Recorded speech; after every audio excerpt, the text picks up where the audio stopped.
Look, I'm going to be direct with you. Most people watching this video right now have portfolios that are completely unprepared for what's coming. And I'm not talking about the usual market correction or even a recession. I'm talking about something much bigger, something that only happens once or twice in a lifetime.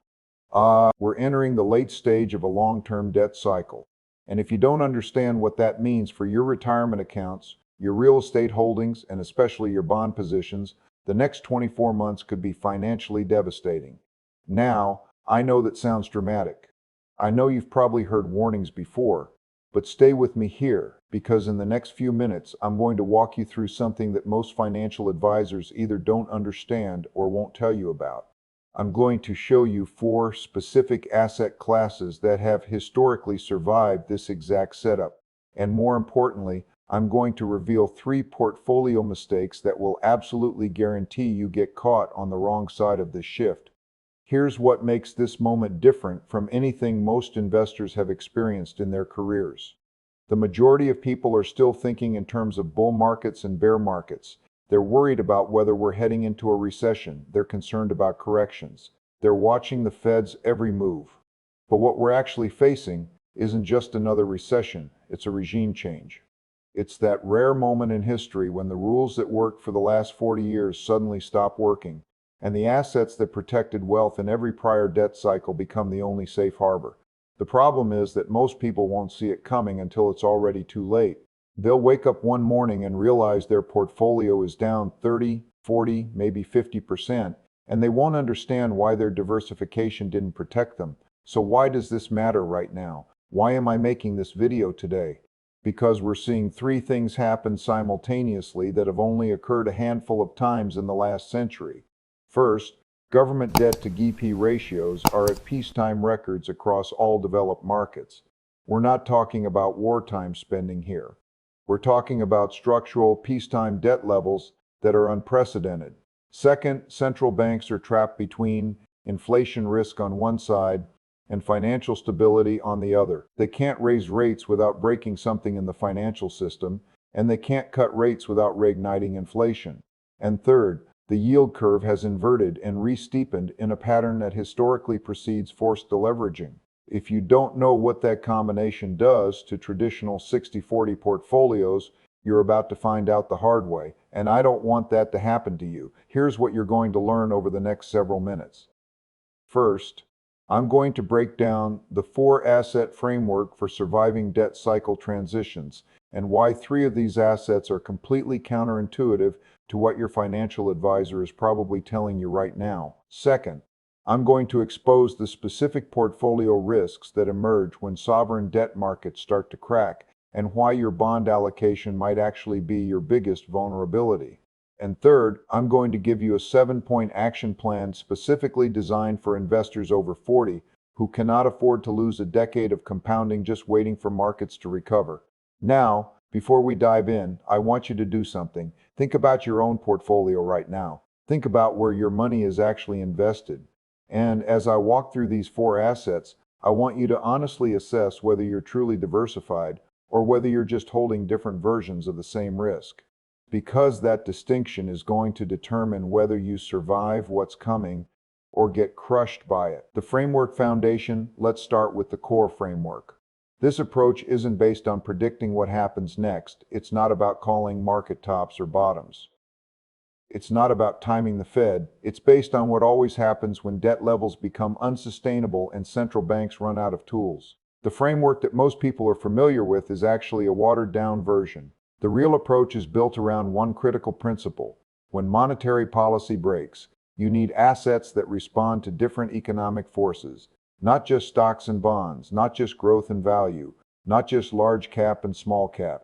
You need assets that preserve purchasing power when currencies debase, assets that perform when growth collapses, assets that survive when credit markets freeze, and assets that benefit when governments are forced to monetize debt. Here's what most people completely miss about diversification. They think it means owning large cap and small cap stocks. They think it means owning domestic and international equities. They think it means having some growth stocks and some value stocks. But when a debt cycle turns, all of those correlate to one. They all depend on the exact same thing: Functional credit markets and stable currency expectations.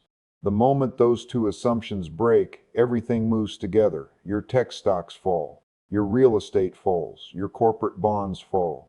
And here's the part that shocks people. Even your government bonds can fall if the market starts pricing in currency risk or fiscal dominance.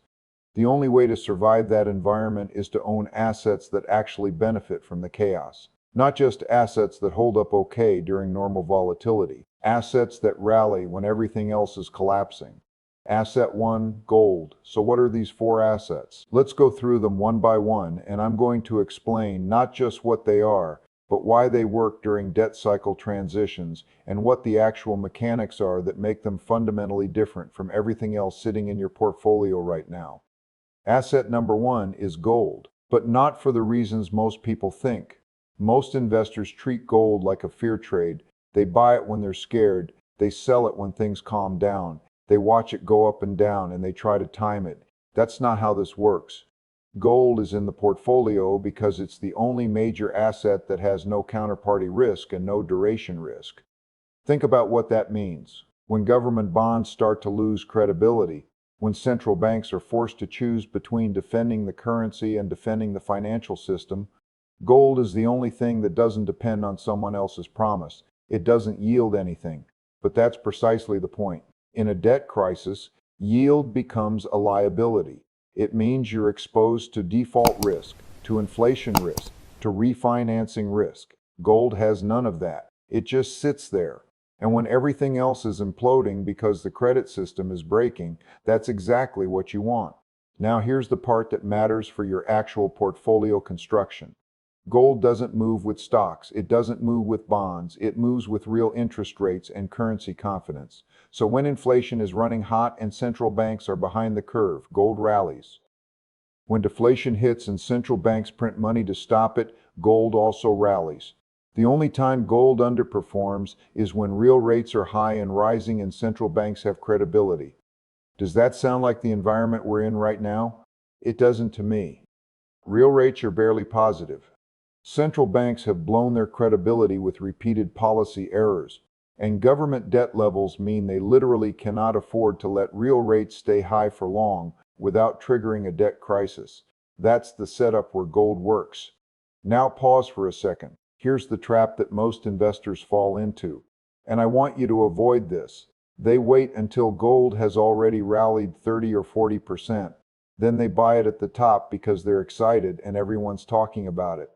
And then they panic sell when it pulls back 15%, and they think the trade is over. That's not a hedge. That's speculation. That's gambling. If you're using gold correctly, it's a permanent allocation. You size it based on your total portfolio risk, and you rebalance mechanically. When stocks rally and gold lags, you sell some stocks and buy gold. When gold rallies and stocks lag, you sell some gold and buy stocks. You're not trying to time anything. You're using it as a structural offset to everything else you own. Here's something else most advisors won't tell you about gold, and this is important. It's one of the few assets that maintains its purchasing power across centuries, not decades, centuries. An ounce of gold in Roman times bought roughly the same amount of goods as an ounce of gold today. That's not true for any fiat currency. It's not true for any government bond. It's barely true for real estate once you factor in maintenance, taxes, and depreciation.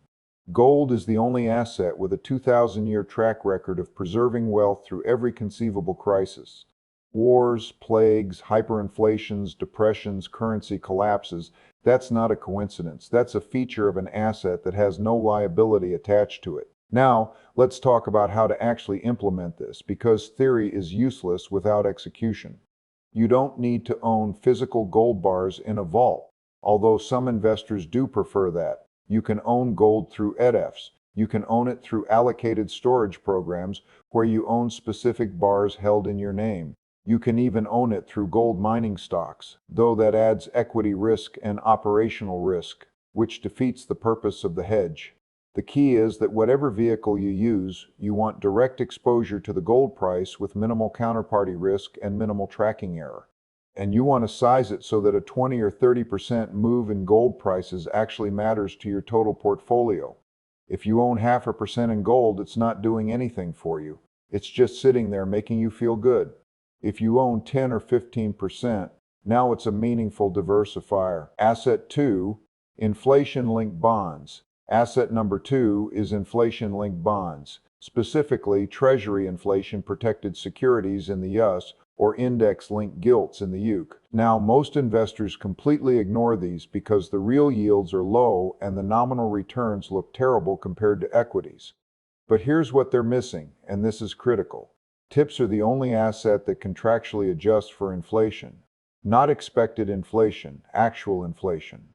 When CPI prints high, your principal adjusts up. When it prints low, your principal adjusts down. That means if we enter a period of sustained inflation, whether it's from monetary debasement or from fiscal dominance or from supply-side shocks, TIPS are the only bond that doesn't get destroyed.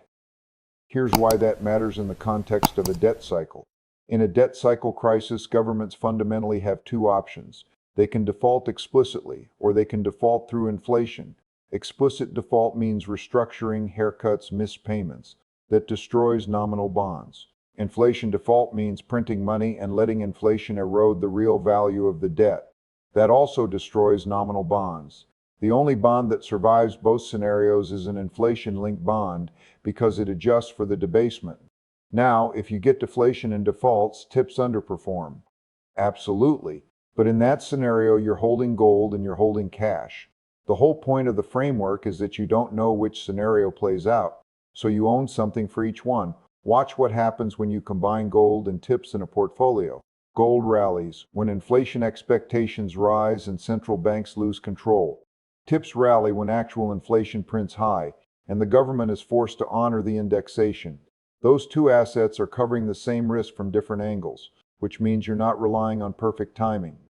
You're not trying to guess whether we get 1970s inflation or 2008 deflation. You're just owning the assets that work in either extreme, and you're sizing them so that the rest of your portfolio, your stocks, and your real estate can survive the volatility without forcing you to sell at the worst possible time. Here's the nuance with TIPS that most people don't understand. They're not just an inflation hedge. They're also a hedge against the government losing control of the inflation narrative. Think about what happened in 2021 and 2022. The Fed kept saying inflation was transitory.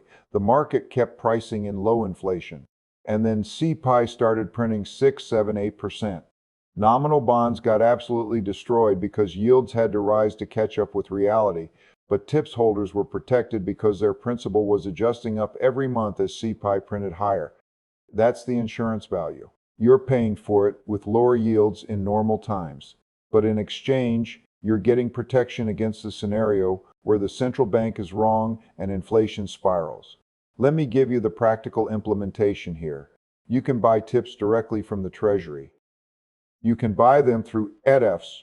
You can buy them in mutual funds. The key is to understand the duration profile. Short duration TIPS have less interest rate risk, but less inflation protection. Long duration TIPS have more interest rate risk, but more inflation protection. Most investors should own a ladder of maturities so you're getting some protection in the near term and some protection in the long term, and you're not making a huge bet on where rates go from here. One more thing on TIPS that's really important from a tax perspective. The inflation adjustments to your principal are taxable as ordinary income every year, even though you don't receive the cash until the bond matures. That means if you hold TIPS in a taxable account, you're paying taxes on phantom income.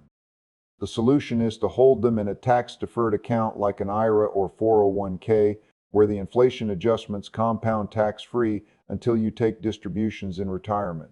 That's a simple fix that makes a huge difference in your after-tax returns over time. Asset 3, commodities. Asset number 3 is commodities, and this is where it gets controversial because most financial advisors will tell you commodities are too volatile.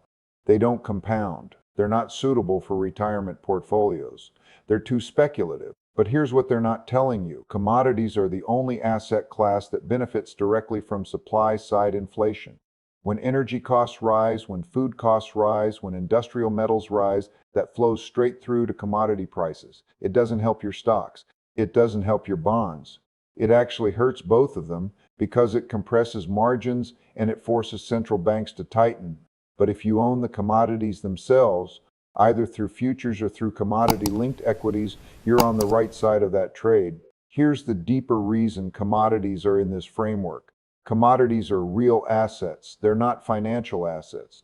That means they don't depend on the credit system. They don't depend on earnings multiples. They don't depend on bond yields. They depend on physical supply and demand. And in a debt cycle crisis, when financial assets are all getting repriced lower because leverage is unwinding and risk premiums are expanding, real assets can hold their value or even appreciate because the underlying physical fundamentals haven't changed. People still need energy.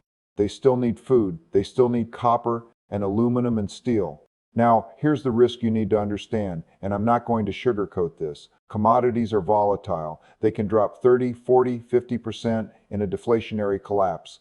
But that's why you don't own them in isolation. You own them alongside gold, which rallies in deflation if central banks respond with monetary expansion. You own them alongside tips, which protect you if inflation stays sticky. And you own them alongside the fourth asset, which I'm about to explain, which is your deflation and liquidity hedge. The whole point is that these four assets are negatively correlated to each other. So when one is getting destroyed, another one is rallying, and your total portfolio volatility stays manageable even though each individual component is swinging wildly. Most people miss this because they're used to thinking about risk as volatility. They look at a commodity allocation and they see it moves 20 or 30% a year and they think that's too risky. But risk isn't volatility. Risk is permanent loss of capital. Risk is being forced to sell at the bottom because you're over-leveraged or because you need liquidity and you don't have it. If you size commodities correctly, if you pair them with the other three assets, the volatility becomes a feature, not a bug. It's what allows you to rebalance and buy low and sell high mechanically without trying to time the market. Here's how to think about commodities in practical terms. You have a few options. You can own broad commodity indices through ETFs. You can own sector-specific exposure like energy or agriculture. You can own commodity producers, which are equities that have commodity exposure but also have operational risk and management risk. Or you can own commodity futures directly if you have the sophistication and the account structure to do it. Each approach has trade-offs. The ETFs are simple, but they have contango issues where you lose money rolling futures contracts. The producers give you leverage to commodity prices, but they add company-specific risk. The futures give you pure exposure, but they require active management and margin. One pattern to watch for with commodities, and this is important for timing your entry. They tend to move in long cycles. You get 10 or 15 years where they underperform everything else, and then you get 5 or 10 years where they massively outperform. The 2000s were a huge commodity bull market. The 2010s were a commodity bear market, and now we're potentially entering another commodity bull market driven by underinvestment in supply, energy transition dynamics, and geopolitical fragmentation. If that thesis plays out, commodity exposure could be one of the best performing parts of your portfolio over the next 5 to 10 years. But even if it doesn't, you still want the exposure because of the diversification benefit and the inflation protection. And look, if you're finding this valuable so far, if you're starting to see how these pieces fit together, do me a favor. Just take a second and let me know in the comments what percentage of your portfolio is currently in real assets versus financial assets. I'm genuinely curious because I think a lot of people are going to realize they're more exposed than they thought. Asset 4, long duration government bonds. Asset number 4 is long duration government bonds. And I know what you're thinking. Didn't we just spend the last 3 years watching bonds get destroyed? Didn't rates go from 0 to 5%? And didn't bond portfolios lose 20, 30, 40% depending on duration? Yes, that's exactly what happened. But here's what you need to understand. Bonds got destroyed because inflation spiked and central banks were forced to tighten. That's the scenario where you don't want to own bonds. That's the scenario where you own gold and tips and commodities. But if we tip into a deflationary debt crisis, if credit markets freeze, if governments are forced to backstop the financial system with massive liquidity injections, long-duration bonds are the only thing that rallies hard and fast enough to offset the collapse in risk assets. Here's the playbook from history. In 2008, stocks fell 50% peak to trough. Corporate bonds fell 30%. Real estate fell 40% in some markets. The only thing that rallied was long-duration treasuries. 30-year bonds went from 4.5% yields to under 3%, which is a massive price appreciation. If you had a 20 or 30% allocation to long bonds, it didn't fully offset your equity losses, but it gave you dry powder. It gave you something to sell and rebalance into stocks at the bottom. That's the role bonds play in this framework. They're not there to generate income. They're there to provide liquidity and balance when everything else is collapsing. Now, here's the nuance. If you're in a country where the government has lost fiscal credibility, where the central bank is trapped, where the currency is at risk, those bonds can sell off even in a crisis. That's what happened in the UK in 2022 with the gilt crisis. That's what happens in emerging markets all the time. So the bonds you hold have to be from countries that still have monetary sovereignty, that still have reserve currency status, that can still print money to backstop their financial system without triggering a currency crisis. For most global investors, that means US treasuries. For some, it means German bunds or Japanese GBs. But it doesn't mean every government bond in every market. Here's why long-duration bonds are so powerful in a crisis. Duration measures how much a bond's price moves when yields change. A 10-year bond might have a duration of 8 or 9, which means if yields drop by 1%, the bond price rises by 8 or 9%. A 30-year bond might have a duration of 20 or more, which means if yields drop by 1%, the price rises by 20%. So, in a crisis where yields collapse from 5% to 2%, a long-duration bond portfolio can double in value. That's the convexity you're buying. That's the crisis alpha that offsets your equity losses and gives you the capital to rebalance aggressively when everything else is on sale. Now, the risk with long bonds is that if inflation stays high or reaccelerates, they underperform badly. That's what happened in 2022. But that's also why you don't own just long bonds. You own them in combination with gold and tips and commodities, which all rally when inflation is the problem. The framework isn't about being right on inflation or deflation. It's about owning the assets that perform in each scenario so that no matter which way the macro environment tips, some part of your portfolio is working. Here's the implementation piece. You can own long-duration treasuries directly by buying 20-year or 30-year bonds from the Treasury. You can own them through ETFs. You can own them through mutual funds. The key is to make sure you're actually getting long duration. A lot of bond funds are intermediate duration, which means they have 5 to 7 years of duration. That's not enough. In a real crisis, intermediate bonds don't rally enough to matter. You need 15, 20, 25 years of duration to get the crisis protection you're looking for. The rebalancing discipline now. Pause for a moment. Here's what most investors get wrong when they try to build an all-weather portfolio. They treat it like a static allocation. They put 25% in each bucket and they walk away. They set it and forget it. That's not how it works. The whole point is that you're constantly rebalancing. When one asset rallies and gets expensive, you trim it. When another asset sells off and gets cheap, you add to it. That's how you capture the volatility. That's how you avoid the trap of buying high and selling low. And that's why this framework works over full cycles, even though any individual year might look terrible compared to just being 100% stocks. Here's the reality, and I want to be brutally honest with you about this. If you're 40 or 50 or 60 years old, you can't afford to take another 2008 or another 2022 and just wait it out. You don't have 10 or 15 years to recover. You need a portfolio that can survive the extremes without blowing up. And that means giving up some upside in the good years to avoid catastrophic losses in the bad years. That's the trade-off. And if you're not willing to make that trade-off, you're speculating, not investing. The specific risks. So now let's talk about the specific risks you face if you don't make these adjustments. Risk number 1 is duration mismatch. Most retirees have 30 or 40% of their portfolio in bonds, and they think that's conservative. They think they're being safe. But if those bonds are intermediate duration corporates or mortgage-backed securities, they have massive interest rate risk and credit risk. If we get another inflation spike, those bonds lose value. If we get a credit crunch, those bonds lose value. The only scenario where they hold up is if we get a Goldilocks soft landing with stable rates and no defaults. Does that sound likely to you? Here's what happens in a duration mismatch scenario. You think you have safety in bonds, so you size your equity allocation aggressively. Then rates rise or credit spreads blow out and your bonds fall 15 or 20%. At the same time, your stocks fall 30%. Your total portfolio is down 25% and you don't have the dry powder you thought you had to rebalance.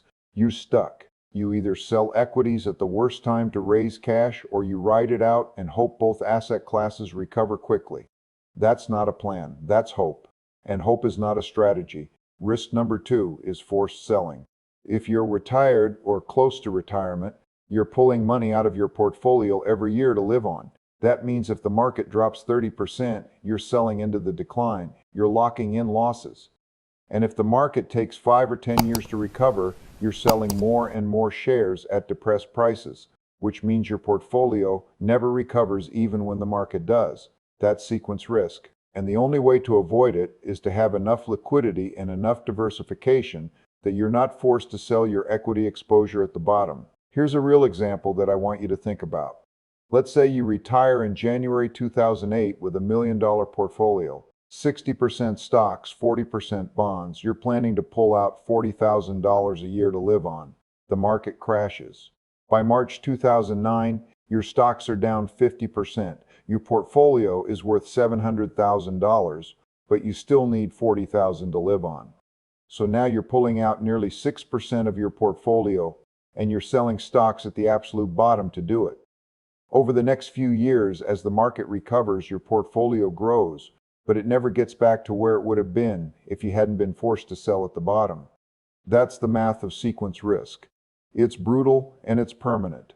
Risk number 3 is leverage risk in real estate. A lot of high net worth investors have significant real estate holdings, either directly or through funds, and they think real estate is a safe inflation-protected asset. But here's the problem. If that real estate is leveraged and if we go into a period where cap rates rise because interest rates stay high or where occupancy falls because we get a recession, the equity value of that real estate can get wiped out fast. A property that's 60 or 70% leverage can lose 100% of its equity value with a 30 or 40% drop in property value. And if you're forced to refinance at higher rates, the cash flow turns negative and you're stuck either injecting more capital or selling at a loss. Now watch what happens when you layer those 3 risks together. You got a portfolio that's 50% stocks, 30% bonds, 20% real estate. The stocks drop 40%, the bonds drop 20% because rates rise or credit spreads widen. The real estate drops 30% and the cash flow turns negative because of refinancing risk. Your total portfolio is down 35%. You're pulling 4% a year to live on. That means you're selling 8 or 10% of your portfolio in year 1 just to cover your living expenses and your losses. If the market takes 3 or 4 years to recover, you sold 30 or 40% of your holdings at depressed prices and your portfolio is permanently impaired. That's not a hypothetical. That's what happened to a lot of retirees in 2008. And it's what's going to happen again if you're not prepared. Here's another risk most people don't think about, and this one is critical. Correlation breakdown. In normal times, stocks and bonds are negatively correlated. When stocks fall, bonds rally and vice versa. That's the classic 60-40 portfolio logic. That's what everyone learns in Finance 101. But in a debt cycle crisis, that correlation can break. Both stocks and bonds can fall at the same time, like they did in 2022. When that happens, traditional diversification doesn't work. You need true diversification across economic regimes, not just across asset classes. That's what the 4-asset framework provides. Gold and commodities zig when stocks and bonds zag. Tips protect you when nominal bonds fail. Long bonds protect you when everything else crashes. You're covered in every scenario. The action plan. So here's the action plan. And I want you to actually do this, not just nod along and forget about it tomorrow. Point 1. Stress test your liquidity. You need at least 2 to 3 years of living expenses in cash or short-term bonds that you can draw on without selling equities or real estate in a downturn. If you don't have that, build it now. Sell some winners, trim some positions, and raise cash.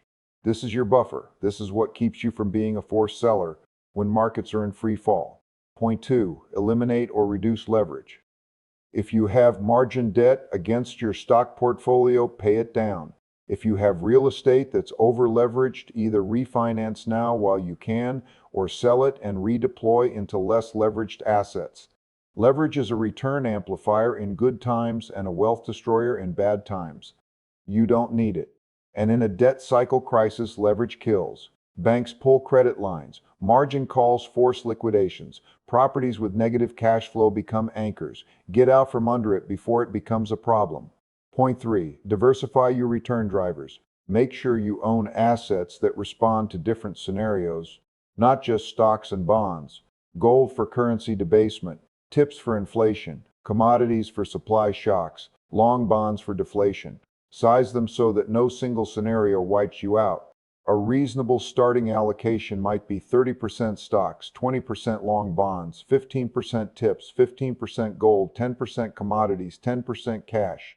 Adjust based on your age, your risk tolerance, and your liquidity needs. But the principle is the same. Own something for every regime.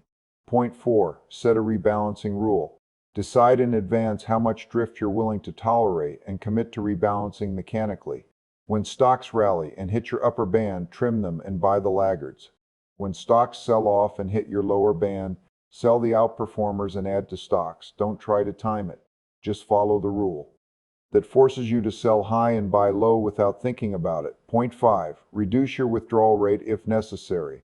If your portfolio takes a significant hit, cut your spending temporarily. Don't keep pulling 4 or 5% out of a portfolio that's down 30 or 40%. That's how you lock in permanent losses. Cut back for a year or two. Let the portfolio recover, then reassess. I know that's hard. I know that means lifestyle changes, but it's better than running out of money in your 70s or 80s because you didn't adjust in your 60s. Point 6. Avoid performance chasing. The worst thing you can do in a volatile market is sell what's down and buy what's up. That's how you buy high and sell low. Stick to your allocation, stick to your rebalancing rule, and ignore the noise. When gold is rallying and stocks are falling, your instinct will be to sell more stocks and buy more gold. Don't.